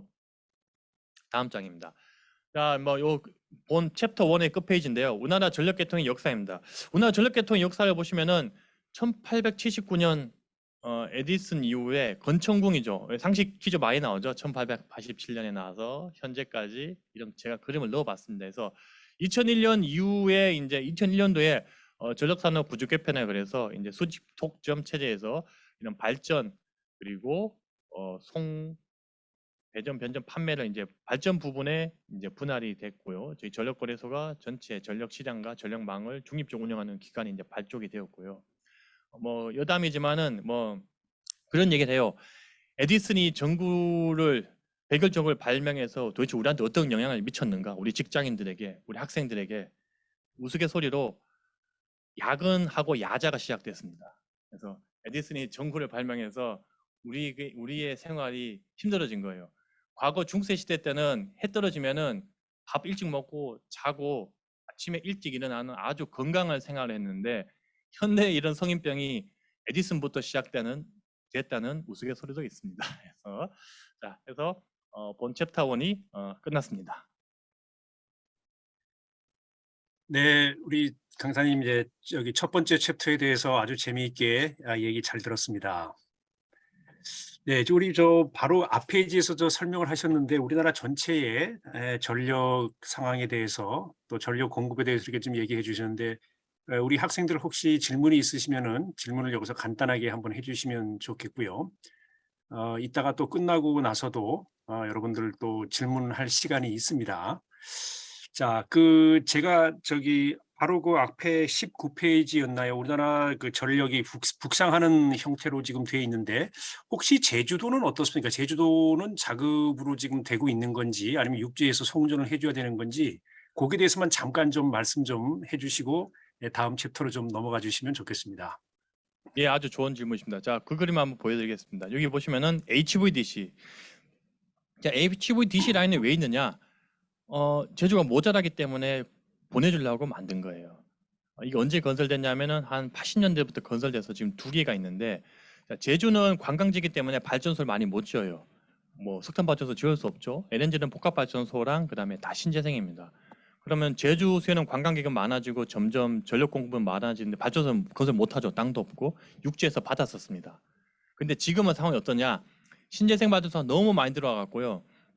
풍력 발전소도 있고 거의 제주 자체에서 충당이 가능한데 그래도 그리고 바람이 안 불거나 햇빛이 약하면 또 모자라겠죠. 육지에서 받았습니다. 그래서 항상 육지에서 제주로 전력을 공급하고 있구나. 또 특이한 점이 뭐 크게 중요하지 않지만은 거꾸로도 보낼 수 있어요. 제주에서 남는 전력을 육지로 제가 역송이라는 단어를 쓰는데 보낼 수도 있는데 거의 안 일어나고요. 제주는 육지에서 공급을 한 20% 전후 정도 받고 있습니다. 제가 수치는 정확히 잘 기억 안 나는데 좋은 질문이셨습니다. 자, 그럼 이어서 바로 다음 챕터인 이게 본 메인 챕터가 이제 챕터 2입니다. 이 부분은 저희가 이제 전문적인 부분으로서 저희 업계의 내부 내용을 말씀드리는 거고요. 핵심적인 내용 위주로 잘 설명드리도록 하겠습니다. 자, 전력 산업의 구조입니다. 자, 전력 산업이라는 단어를 쓰죠. 전력 개통, 전력 산업. 자, 우리나라 하기 전에 해외 볼게요. 자, 발전, 송전, 배전, 판매 앞서 보여드렸던 이 전개 일련의 구조 중에서 경쟁을 합니다. 자, 시장 체제, 자유 시장 경쟁 체제, 뭐 독점이나 많이 들어보셨을 텐데 전 세계 대부분 나라는 이제 사기업도 뭔가 사업을 해야 되기 때문에 이게 많이 그 자유 경쟁체를 운영하고 있고요. 여기 보시면은 그 송전망이나 그 다음에 ISO, 전력거래소 같은 전력계통을 운영하는 중립적인 기관이나 송전망은 왜 그러냐? 돈이 어마어마하게 들어요. 앞서 말씀드린 철탑 하나 건설하는데 20억씩 들고 송전 솔로 까는데 어마어마하게 돈이 들어요. 그걸 개별 기업이 감당하기에는 너무 크고 그 다음에 이 공공재라는 전기의 특징이 있기 때문에 송전망은 국가나 또는 독점 회사, 우리나라는 이제 한전이 송전, 그 다음 배전까지 그다음 판매도 현재 하고 있는데 하고 있고요. 해외 보시면은 판매까지 대부분 다 분할돼 있죠. 우리 보시면은 해외 가면은 우리가 전기 회사를 우리 핸드폰 뭐 이제 회사를 고르죠. SK, LG 뭐 고르듯이 해외에서도 내가 받고 싶은 전기 회사를 고를 수가 있어요. 그 판매 회사. 그리고 어떤 국가는 배전 회사까지 내가 고를 수가 있어요. 근데 뭐 좀 많지는 않지만 해서 대부분 판매는 내가 선택할 수 있는데 우리나라는 기본적으로 송전, 배전, 판매는 현재 함전에서 다 하고 있고요. 자, 전력 시장이라는 단어가 또 나왔어요. 전력 시장은 당연히 중요합니다. 우리가 뭐 가스 시장, 전력 시장 다 우리나라는 전력 시장 운영되고 있고요. 유럽이나 미국 저런 대부분 큰 국가들은 가스 시장도 운영되고 있습니다. 마켓 체제입니다. 왜 마켓이냐? 즉 생산하고 공급하는 회사는 많은데 쓰는 양은 한정돼 있거나 정해져 있으면은 가장 싼 걸 쓰는 게 가장 효율적이고 경제적인 거죠. 그래서 그러면 현물 시장이 뭐냐? 선물이 뭐냐? 경매 시장이 뭐냐? 이제 전공하시는 분 많이 있으면 대략 아실 테고요. 이제 하루 전 시장이 뭐냐? 데이 어헤드 마켓. 우리나라는 데이 어헤드 마켓입니다. 왜 하루 전이냐? 내일에 쓸 전력을 하루 전에 대부분 가격을 결정을 해요. 이게 전력 계통의 특징인데요. 또 다른 특징인데 이 대규모 발전소가 전기를 생산하려면은 몇 시간, 열 몇 시간, 하루 이틀 걸려요. 그러면 전날에 다 결정이 돼 있어야지 오늘 밤부터 발전소에 있는 근무자들이 출근을 해서 내일 아침 7시에 전기 생산하려면요. 전날부터 준비를 해야 됩니다. 그럼 계획이 나와야 되죠. 전날에 계획을 짠다는 그 개념입니다. 전 세계적으로 데이어헤드 마켓을 많이 운영하고 있고요. 이 전력 계통의 특징입니다. 그리고 실시간으로도 운영하고 있어요. 자, 지금 이 순간 전기를 누가 가장 싸게 공급하겠습니까? 라는 거를 하고 있습니다. 자, 서비스 시장은 뭐냐? 자, 자세히 안 적었는데 이 개통 운영 보조 서비스라는 고명사를 쓰는데 자, 전력 개통의 특징 전압과 주파수를 일정하게 누가 공급해 줄 겁니까? 공급해 주시면 돈을 더 드리겠습니다라는 게 서비스 시장입니다. 독특하죠. 이게 전력 개통의 특징인 거예요. 상당히 어렵습니다. 그래서 일정한 주파수 유지를 위해서 우리 발전기에서 주파수 유지하는 예비력을 더 공급할게요. 그러면 예비력 서비스 주셨으니까 저희가 돈을 더 드리겠습니다. 제가 할게요. 전 얼마에 이게 서비스 시장입니다. 그리고 ISO 여기는 구조인데요. 발전, 뭐 배전, 판매 이렇게 됐다는 거고요. 미국 같은 경우는 주별로 이렇게 전력 회사가 다 다릅니다. 그래서 여기서는 그냥 전 세계적으로 마켓이 운영되고 있구나. 그리고 데이어헤드 마켓 이런 정도 보시면 되고요. 자, 우리나라의 전력 산업의 구조입니다. 우리나라는 도매 전력 시장, 홀세일 마켓이고요. 기본적으로 소매 전력 시장은 그건 뭡니까? 소매 전력 시장은 판매까지 다 시장이 운영돼서 우리가 회사를 선택할 수 있는 게 소매 전력 완전 경쟁 또는 소매 전력 시장이고요. 도매 전력 시장은 우리도 도매 가락동 농수산물 도매 시장 그러면은 농민들하고 중간 상인들의 시장이잖아요. 그것처럼 전기 생산하는 농민들과 상인들 한정 간의 이 거래가 도매 전력 시장입니다. 즉 많은 발전 기업들이 생산한 전기를 이제 어떤 발전소 전기를 가장 싼 것부터 사가고 하는 게 도매 전력 시장이고요. 그다음에 TSO 송전 부분, DSO 그러니까 TSO가 트랜스미션이고요. D가 디스트리뷰션입니다. 배전이고요. SO는 시스템 오퍼레이션이고요. 자, 리테일이 있고요. 그리고 전력거래소 같은 이 운영하는 기관은 ISO, 인디펜던트한 기관이고요. 그래서 과거에는 이게 이제 왜 중요한 개념이냐면요. 제가 왜 그러면 도매 전력 시장만 했나요? 소매부터 할 수 없나요? 근데 우리가 전기를 생산하는 원가 구성의 발전 부분이 가장 중요해요. 즉 우리가 뭐 LNG나 석탄 다 외국에서 자원을 사오는 거잖아요. 이 비싼 자원을 사와서 전기 생산하는 부분에서가 이 원가 곡선이 가장 크기 때문에 이 발전 경쟁 시장이 이루어져서 현재는 발전사가 민간 발전사 그리고 발전 공기업 한전에 있는 발전 자회사들이죠. 한송까지 6개 발전 자회사들과 민간 발전사들이 생산한 전기를 저희 전력거래소가 중간에서 입찰을 받아서 전력거래를 중개를 해가지고 한전에 판매를 하고 한전이 이거 사면은 소비하는 다시 대금 지급하는 뒤쪽에 그림이 있습니다. 한번 보시죠. 됐고요. 그러면은 뭐 또 다른 형태는 뭐가 있나? 자, 발전 회사에서 생산하는 게 있고요. 민간에서 생산하는 게 있고요. 자, 자가용 설비 설치자 그래서 굳이 이 회사들 아니고 나는 뭐 우리 공장에 있는 발전소에서 만들게요 하는 것도 있고요. 구역 전기는 또 뭡니까? 구역 전기. 이 지역에 예를 들어서 뭐 판교 지역에 우리는 전기를 공급하는 회사 하나 만들겠습니다. 우리가 송전선로도 건설할게요.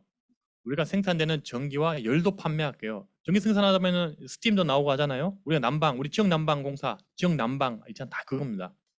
그래서 전력 시장에도 들어올 수 있고요. 다이렉트로 공급할 수도 있고요. 직접 거래소에서 우리가 판매할 수도 살 수도 있고요. 근데 대부분 다는 한전이 전기를 사서 우리한테 판매해서 요금을 받아가서 발전 회사들한테 주는 구조입니다. 그런데 직접 살 수도 있는. 그래서 나중에 이제 이쪽 비슷한 업계로 오시면은 뭐 구역 전기 사업자가 어떠니 또는 전력 시장이 어떠니 직접 구매자는 뭐니 이런 단어 많이 보실 겁니다. 고유한 용어이고요. 자, 그래서 이 전력 시장의 구조 잠깐 설명해 드릴게요. 자, 전력 거래의 교입니다. 자, 전기를 생산하면은 기본적으로 돈이 들어가고 이제 돈도 받아야겠죠. 자, 전기 생산되는 전기를 전력 시장에다가 뒤에 이제 더 자세한 설명 드리겠습니다. 전력 시장에다가 입찰을 합니다. 입찰을 하면은 전력 수요가 100이면은 100을 생산하는 수많은 발전소들이 여기 다 입찰을 해가지고 100까지만 딱 낙찰이 돼요. 그러면은 그 100만큼 그 다음날 전력을 공급하고 한전이 전력을 그 전기를 소비자들한테 하고 난 다음에 그 돈을 전력거래소로 다시 주면은 저희가 그 돈을 입찰한 발전소만큼 정확하게 정산해서 다시 돈을 돌려줍니다. 그래서 중간에 전력 시장이 운영되고 있고요. 이 전력 시장과 동시에 뭐가 운영되냐? 전력 계통이 운영이 돼야 돼요. 지금 뭐냐? 가장 중요한 거는 전력 공급을 안정적으로 정전하면 안 되죠. 동시에 경제적으로, 그러니까 안정적으로 공급하는 동시에 경제적으로 공급하는 게 이루어져야 됩니다. 그래서 내일의 수요가 100이면 100만큼 발전기 계획을 짜고 100만큼 가장 싼 발전기부터 쌓아나가는 거를 저희가 전력거래소에서 두 가지를 동시에 운영하고 난 다음에 돈을 돌려주는 이런 구조입니다. 그래서 뒷부분에 한번 설명드리겠습니다. 되게 중요한 개념이고요. 이 개념은 인터넷으로나 또는 전력거래소 홈페이지나 이런 데 검색하시면 조금 나오긴 합니다. 또는 전력거래소에 있는 교육센터에서 강의를 들으셔도 되고요. 제가 있는 이 교환 정도로도 일단은 이해는 하실 수 있을 정도로 제가 작성했기 때문에 한번 보겠습니다. 자, 하루 중에 24시간이 이렇게 있고요. 전력이 새벽에는 우리가 자고 있을 때는 수요가 적다가 아침에 깨어날 때 수요가 증가하다. 아까 말씀드린 우리나라 전력 수요에 말씀 안 드렸네요. 우리나라 전력 수요의 55에서 57%는 산업용이고요. 공장이나 이런 데 쓰고 있는. 우리나라 전력 수요의 23% 정도가 일반용. 일반용이 뭐냐면 우리 상업시설이나 이런 데 쓰고 있는 거고요. 가정용은 한 21% 수준밖에 안 돼요. 자, 아침 우리가 공장이나 해서 스위치를 켜고 하면 전력 수요가 우리도 아침에 이제 불 켜고 하면 수요가 쫙 올라가겠죠. 그러다 점심 때 밥 먹을 때 좀 공장에 스위치 끄고 하기 때문에 좀 빠졌다가 저녁에 다시 우리가 가정에 돌아와서 수요가 많아지는 또 야간 조업도 있고 이런 패턴인데, 자, 수요가 예를 들어서 여기 한 4만이죠. 한 40기가와트가 되는데 발전기의 전력을 쫙 원자력부터 가장 싼 발전소에 막 공급을 해요. 근데 발전기 우리나라에 엄청 많죠. 다 공급할 수는 없습니다. 딱 여기까지만 공급하세요. 그럼 가장 비싼 데가 어디입니까? 여기 이 발전소입니다. 이 발전소입니다. 자, 그래서 하루 중에 피크 중에 LNG가 좀 비싸요. LNG 복합발전, LNG가 가격이 비싸죠. LNG 복합발전에서 마지막에 쌓고 전기 수요가 여기 한 70기가와트가 되는데 마지막 70기가와트 요 순간에 수요가 전기 공급을 여기서 담당을 했어요. 이 발전기의 단가가 얼마입니까? 83.15원입니다. 이게 S&P라 그러는데요. 시스템 마지널 프라이스입니다. 그래서 이 가격으로 돈을 주는 거예요. 이게 개념입니다. 그래서 모든 시간대에 뭐 많이 주면 안 됐나요? 다 돈 낭비죠. 수요가 적을 때는 싼 발전기 쌓아 나가서 마지막 발전기까지 돈 주고 나머지 발전기는 입찰을 하더라도 낙찰이 안 됐기 때문에 발전 못 해요. 발전된 발전기까지만 돈을 줍니다. 아 그러면은 우리 발전소는 발전소 하나 짓는데 제가 몇 조 들어간다 그랬죠. 아니 2조 5조를 들어서 몇 천억을 들어서 발전소 지었는데 우리 돈 안 줍니까? 우리 비싼 발전기라서 돈 못 버는 거예요? 돈을 일부는 드릴게요. 그게 용량 정산은 CP라는 개념입니다. 캐패시티입니다. 캐패시티 프라이스인데 이건 뭐냐면은 발전소 건설에 우리가 5년, 10년 걸리고 엄청난 돈이 투자되다는데 투자비 회수해야 되죠. 투자비 회수율 뭐 이런 거 많이 보셨을 거예요. 뭐 투보율, 회수율 이렇게 경제학적에 나온 용어인데 그 비용을 회수할 수 있는 기본적인 비용은 일부는 지급해 줍니다. 100% 다 보내는 안 되지만은 그다음에 아니 최대한 효율적으로 연료도 싸게 구매해 오셔가지고 낙찰되게 하셔야 됩니다. 그러면 전기 생산하면은 전력량의 돈을 드릴게요. 전력량 돈을 드릴 때 요 금액에 곱해서 줍니다. 그래서 500메가와트 생산했으면 500 곱하기 83.15원에서 매 시간별로 돈을 받아가는 겁니다. 기타 정산은 뭐냐면 아까 했던 보조 서비스나 그런 서비스 해주는 비용 추가로 받아가는 거고요. 그래서 이런 개념입니다. 그래서 발전량에다가 시장 가격을 해서 전력량이 정산되는 거고요. 기본 요금이 약간 줍니다. 그래서 이런 개념입니다. 그래서 이 개념에서 여기 보시면 표 보시면은 아까 말씀드린 거고요.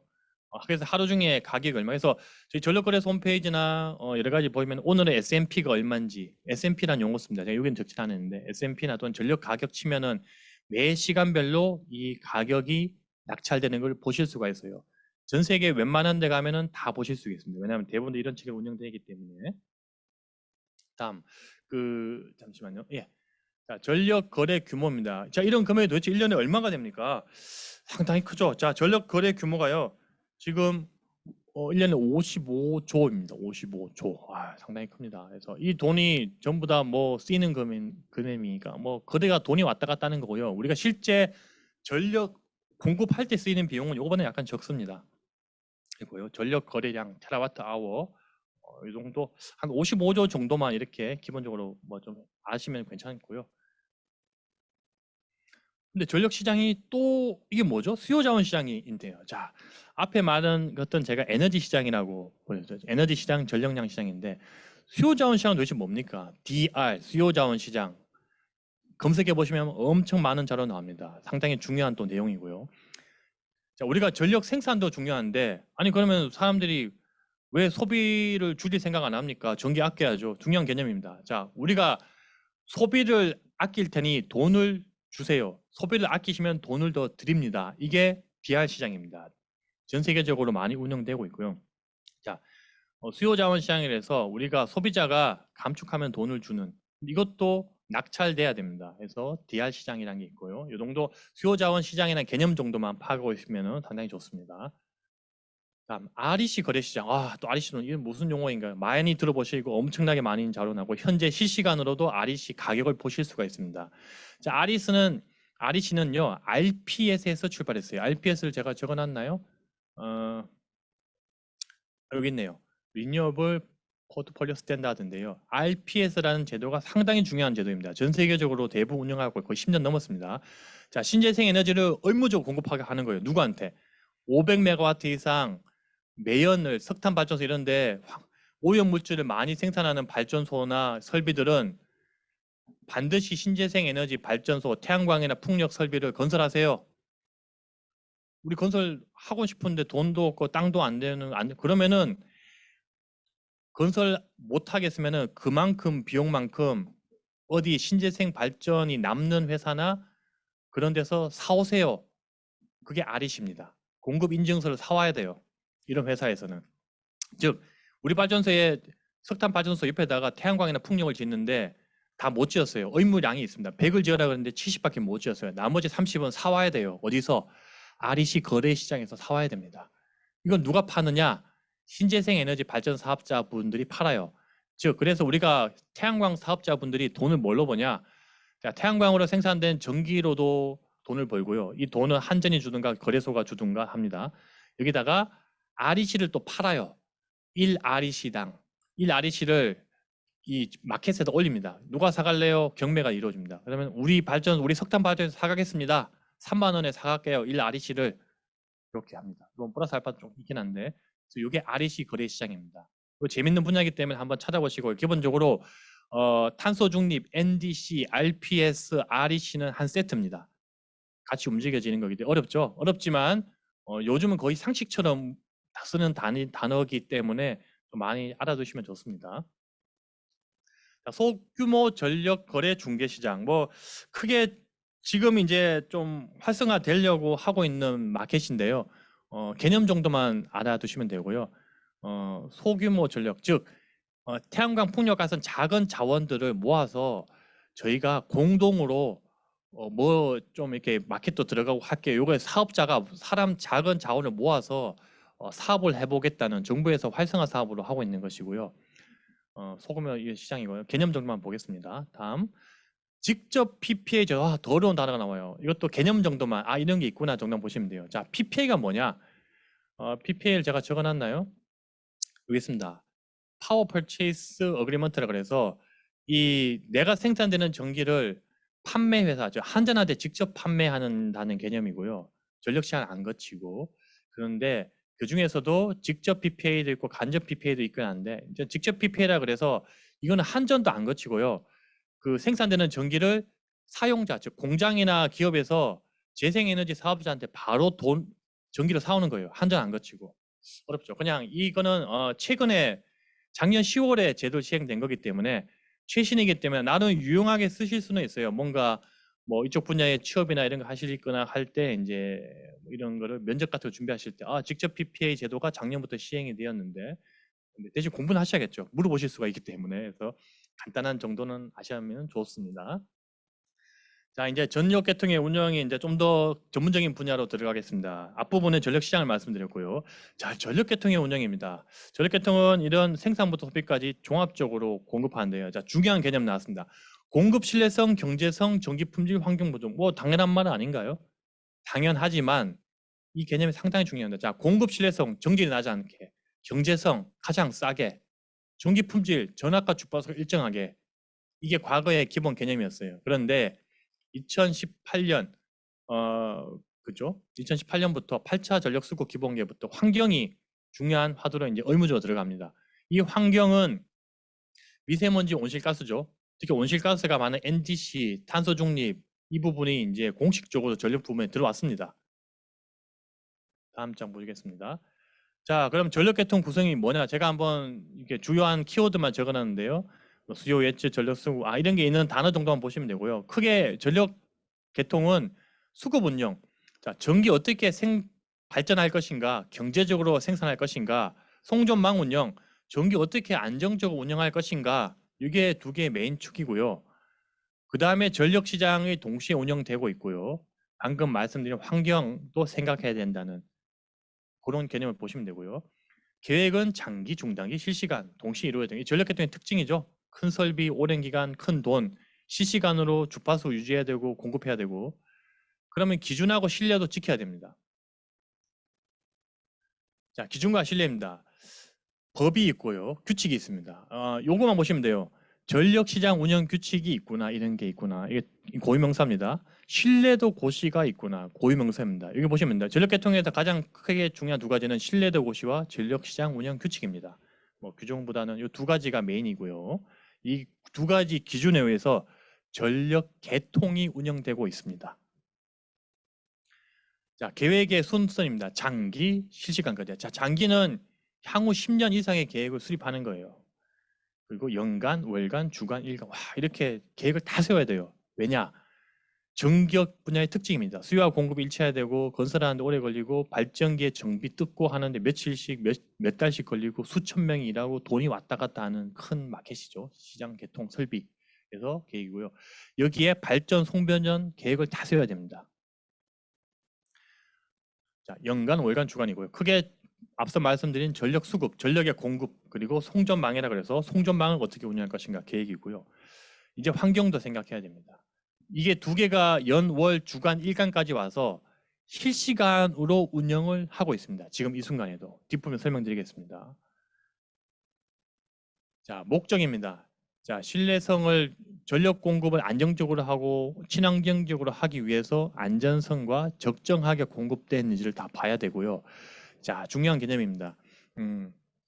자, 공급이 수요보다 많으면은 수요가 공급보다 많으면, 자, 이거부터 볼게요.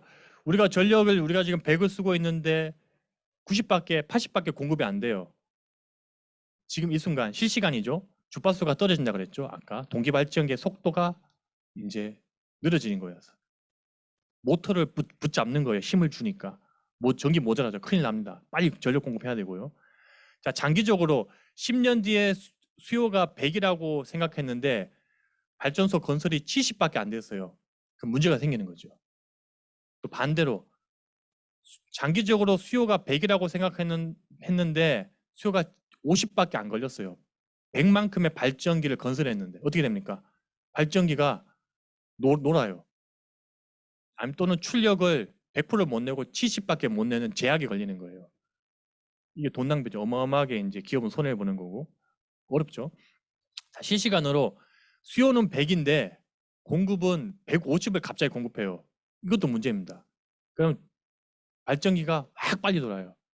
그럼 발전기가 고장 납니다. 큰일 납니다. 그래서 어렵습니다. 자, 뒷부분 그럼 어떻게 되냐?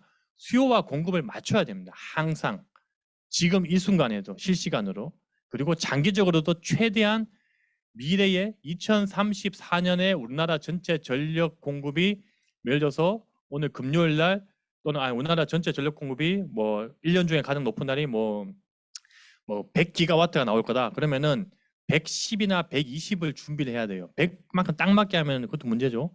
딱 맞게 건설해서 적당하게 건설해야 되는 거고요. 자, 이렇게 하려는 이 불확실성이 있어요. 왜? 자, 이 순간 발전기 고장 날 수도 있는 거고 그다음에 이 막 기후가 있는 거고 발전소 건설도 지연될 수 있는 온갖 불확실성이 많아요. 그렇기 때문에 이 불확실성 존재하기 때문에 좀 더 여유 있게 가져가야 돼요. 예비력 당장 중요한 겁니다. 그래서 전력 계통의 특징이 제가 실시간 위로 말씀드릴게요. 지금 이 순간 수요가 100이면요. 공급은 최대한 100을 공급하되 실제로는 110을 준비하고 있어요. 110 준비하고 100을 공급하고 10이 스탠바이 하고 있습니다. 이거는 남는 전기나 낭비된 전기 아닙니다. 항상 스탠바이 하고 있다가 사람들이 105, 110을 쓰면은 전기 생산을 빡 시작하는 겁니다. 그래서 그게 예비력 개념입니다. 그래서 남거나 낭비되는 거 아닙니다. 그래서 언뜻 잘못 언론에서나 또는 잘못 개념을 이해하시면은 뭐 예비력은 남는 전기 아닌가요? 아닙니다. 스탠바이 하고 있는 개념이고요. 되게 중요한 개념입니다. 자, 이제 속도를 조금만 더 내겠습니다. 자, 이제 앞서 말씀드린 내용에 이제 같은 내용인데요. 기본적으로 전력 설비는 건설하는 데 상당히 오래 걸리고 장기, 단기, 중기고 예비력 종류도 운영 예비력, 공급 예비력, 설비 예비력이 있고요. 있겠죠. 그다음에 계획도 실시간을 세워 연간 다 세워야 되고 장기적인 계획도 수립을 해야 되고 15년짜리, 10년짜리 계획도 수립합니다.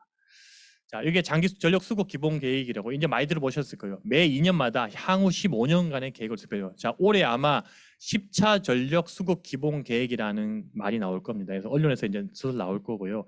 그래서 이제 정권이 바뀌면서 올해 최대한 나오려고 하는데 이제 2036년까지 이제 어떻게 할 건지 지금 34년 나와 있죠. 이제 36년까지 이제 계획이 나올 텐데 그런 거죠.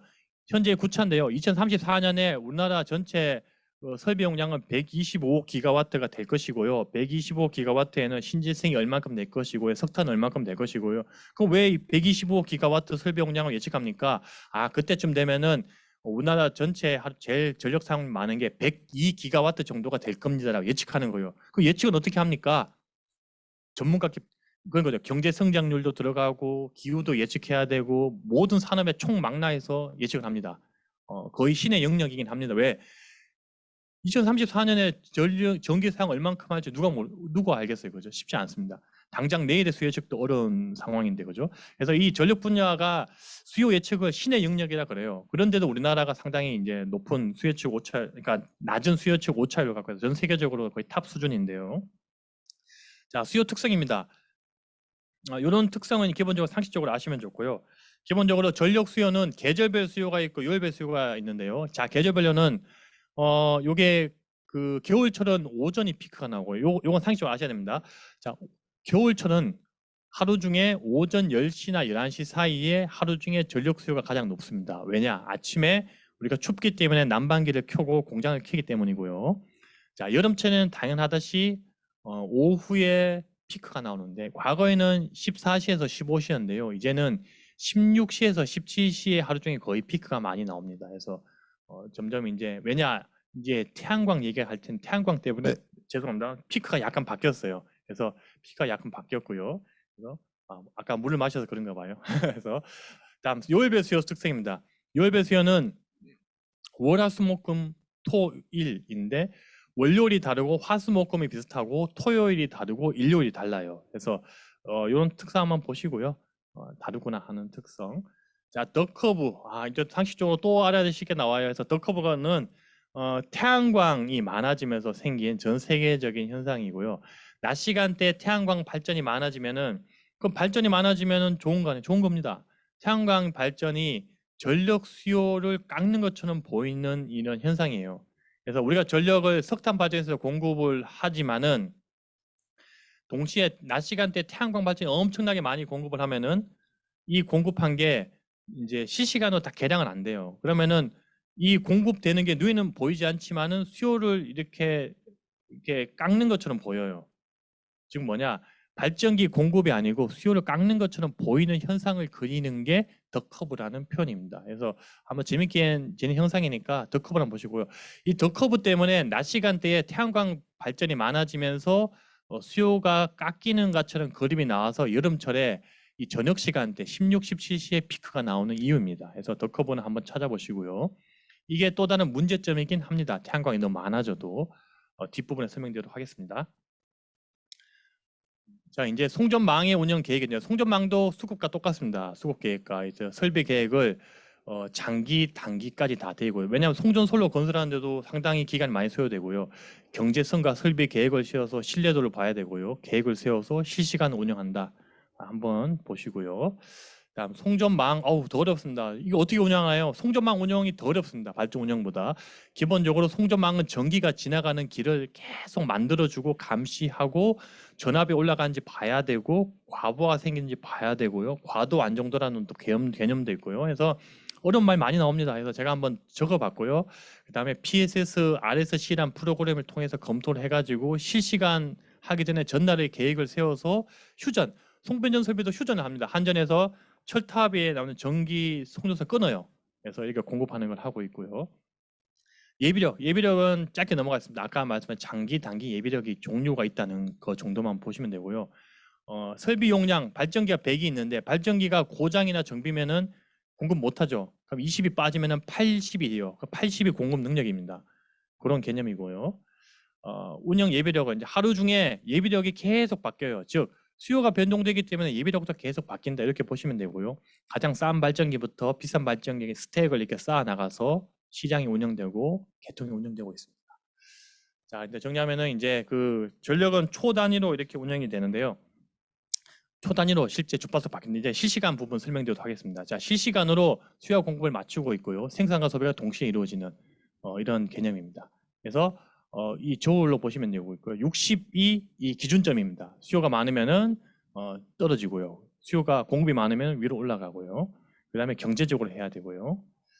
자, 이걸 누가 운영하느냐? 실시간 전력거래에서 중앙전력관제센터와 제주관제센터, 경인관제센터에서 우리나라 전체 전력망이라 하면은 발전기들의 출력을 오르고 내리고 어떤 발전기를 켜고 켤지, 송전망에 어떤 전기가 흘러가고 있는지 감시하면서 과부하 생기고 휴전 작업 컨트롤을 여기서 다 합니다. 운영 발전기에서는 간단히 넘어갔습니다. 오는 분야인데요. 우리가 하루 중에 발전기를 어떤 발전기를 몇 시에 켜고 정지하고 할지를 계획 세우는 게 전날에 계획 세우는 겁니다. 하루 전날에 내일의 24시간의 계획을 세워요. 자, 그러면은 지금 이 순간 돌아가고 있는 건 전날에 세운 계획이니까 실시간하고 다르겠죠. 그건 경제급전이다. 경제급전은 앞서 말씀드렸기 때문에 빨리 넘어가겠고요.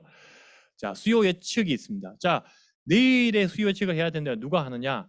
이제 전력거래소에서 수요 담당 부서에서 하는데 이런 전용 프로그램 이용해서 하는구나 정도 보시면 되겠고요. 다음으로 자, 그럼 앞서 말씀드린 전날에 세운 계획이 실시간에 맞춰 뭔가 바뀌겠죠. 자, 실시간으로 이런 이 순간 매 초마다 이렇게 바뀌는 거예요. 요 뾰족뾰족한 게 사람들이 지금 전기를 쓰고 끄고 우리 지금 스위치 끄고 켜고 하는 거는 거의 영향 없어요. 공장에서 막 이렇게 하거나 막 오피스에서 막 이렇게 하면은 수요가 이렇게 계속 바뀌어요. 그럼 이 바뀌는 거를 수요가 100, 110, 109, 108 이거를 계속 맞춰야 돼요. 누가 맞춰주냐? 발전기들이 맞춰줘야 되는 거예요. 전기를 공급을 매 맞춰야 돼요. 어떻게 맞추냐? 이 발전기들에 들어가는 이 주파수에 따라서 이 연료량을 조정합니다. 스팀 양을. 그럼 누가 조정하느냐? 모든 발전기가 다 하는 게 아니고요. 자, 수요가 올라갈 때는 어떤 발전기 출력 올려야 돼요? 가장 싼 발전기의 출력 올려야 됩니다. 자, 수요가 내려갈 때는 누구 발전기 내려야 돼요? 가장 비싼 발전기의 출력을 내려야 돼요. 그렇죠? 그런 개념입니다. 그거를 실시간으로 컨트롤돼요. 누가 하느냐? 사람이 다 하진 않아요. 자동화되어 있습니다. 대신 우리가 감시를 하는 거예요. 누가? 자, 실시간 운전은 모니터링 감시를 우리가 EMS라는 걸 하는데 화면 되게 복잡하죠. 우리가 이제 저희 쪽에서 쓰고 있는 전력거래소만 쓰고 있는 이런 복잡한 화면이 어마어마하게 복잡합니다. 저도 여기에 한 3년 정도 근무했었는데 24시간 교대 근무로 돌아가는 데고요. 전 세계 다 있습니다. 감시하는 거고요. 여기서 24시간 동안 다 감시하고 있습니다. EMS. 자, EMS가 그냥 상식적으로 아시면 됩니다. 에너지 매니저 시스템인데요. EMS를 통해서 가장 경제적으로 효율적으로 안정적으로 개통 운영하고 있습니다. 그래서 EMS라는 것만 보시면 되고요. 주요 기능 넘어가겠습니다. 제가 복잡하지만 그래도 혹시나 쓸까봐 제가 넣은 거니까요. 이렇게 자세히 안 들어가겠습니다. 스카다나 AGC, NA, DTS, 그러니까 스카다 정도는 많이 쓰는 단어니까 한번 뭐 찾아보시고요.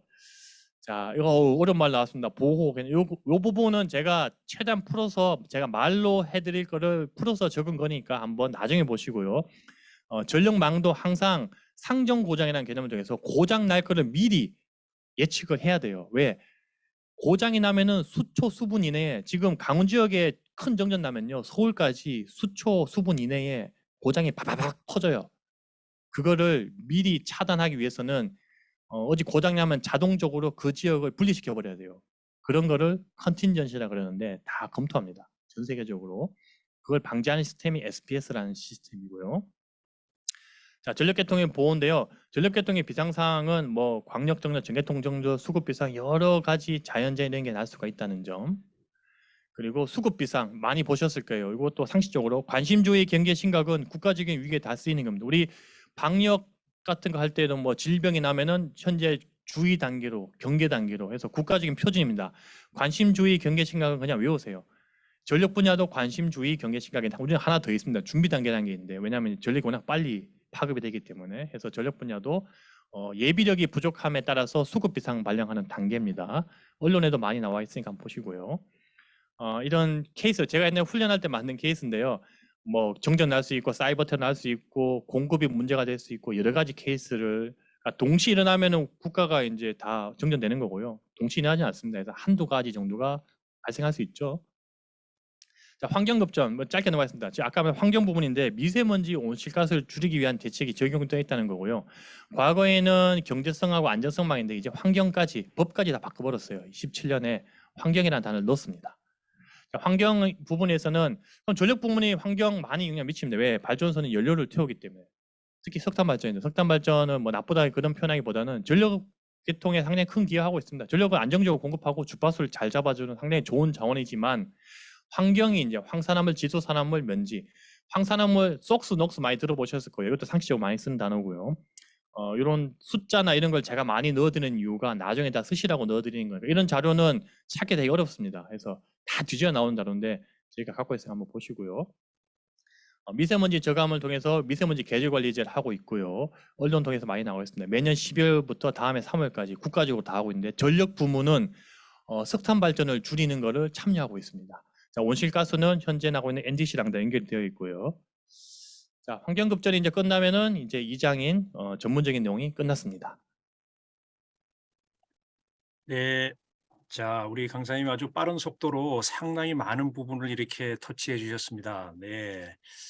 자, 우리 2장에서의 그 질문이 지금 하나 들어왔습니다. 자, 우리 여러 사람들이 상식적으로도 궁금해하는 사항인데, 자, 당일날 사용하지 않은 전력은 어떻게 되나요? 우리 장소리 씨가 질문을 주셨습니다.